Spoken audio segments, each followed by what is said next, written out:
கிறிஸ்துவுக்குள் மிகவும் பிரியமான தேவ பிள்ளைகளே, பரலோகமான நிகழ்ச்சியின் மூலம் உங்களை சந்திப்பதில் என் இருதயம் கர்த்தருக்குள் மிகுந்த மகிழ்ச்சி அடைகிறது. உங்கள் எல்லாரையும் இயேசு கிறிஸ்துவின் என்பையினி நாமத்தினாலும் கிராஸ் டிவி ஊழியங்கள் சார்பாக என் அன்பின் வாழ்த்துக்கள். இன்றைய பரலோகம் அண்ணா, உன் விசுவாசமே உன் ஜெயம். பிரியமானவர்களே, இன்னைக்கு ஆண்டவரை பார்த்து ஏன் என் வாழ்க்கையில் தோல்வி, ஏன் என் வாழ்க்கையில் ஜெயம் இல்லை அப்படின்னு கேட்டால், ஆண்டவர் சொல்கிற ஒரு பதில் எப்படி இருக்குன்னு தெரியுமா? உன் விசுவாசம்தான் வெற்றி, உன் அவிசுவாசம்தான் தோல்வி. என் அன்பு தெய்வ பிள்ளைகளை, உங்கள் வாழ்க்கையில் ஜெயம் பெறணுமா? விசுவாசம்.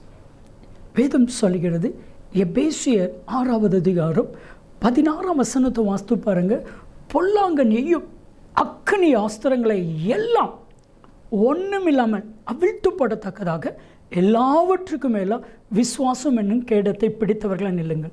இந்த வசனத்தையும் 1 யோவான் 5:4 வசனத்தை வாசித்து பாருங்கள். தேவனால் பிறப்பதெல்லாம் உலகத்தை ஜெயிக்கும், உங்கள் விசுவாசமே உலகத்தை ஜெயிக்கிற ஜெயம்.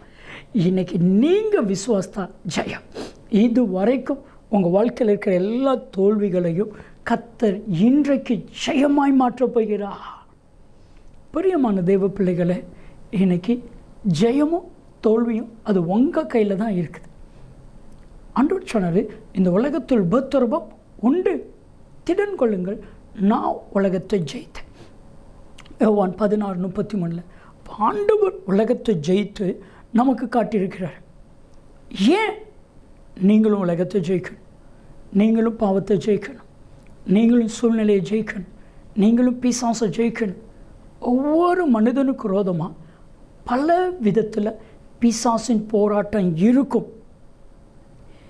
ஏன் அப்படின்னா, நீங்கள் எபேசியர் 6வது அதிகாரம் 10 நீங்கள் 18 வரைக்கும் நீங்கள் வாசித்து பாருங்கள். மாம்சத்தோடும் இரத்தத்தோடும் மாத்திரமல்ல, நமக்கு இந்த மாம்சத்தோடு இரத்தத்தோடு இருக்கிற போராட்டத்தையே சமாளிக்க முடியல.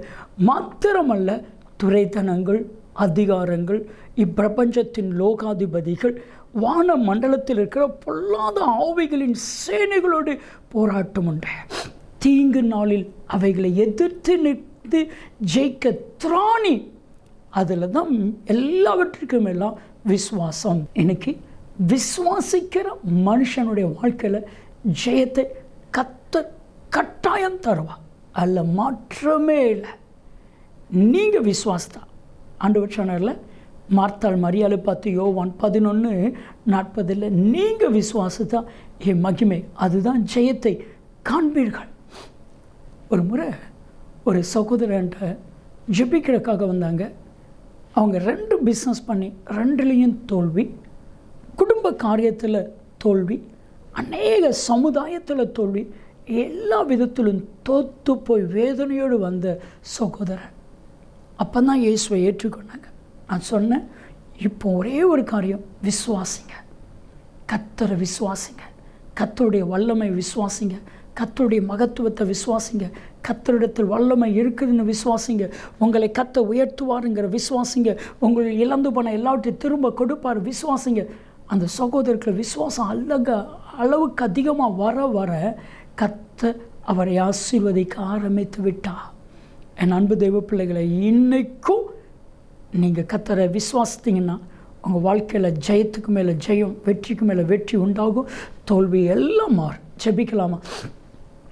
அன்பின் தகப்பனே, அப்படி தோல்விகள் எல்லாம் மாறட்டும், ஜெயத்துக்கு மேலே ஜெயத்தை கர்த்தர் கட்டளையிடும். இயேசுவின் நாமத்தில் ஜெபிக்கிறோம் ஜீவனுள்ள பிதாவே, ஆமென், ஆமென். நன்மையும் கிருபையும் ஆசீர்வாதங்களும் நிச்சயமாக உங்களை தொடரும்.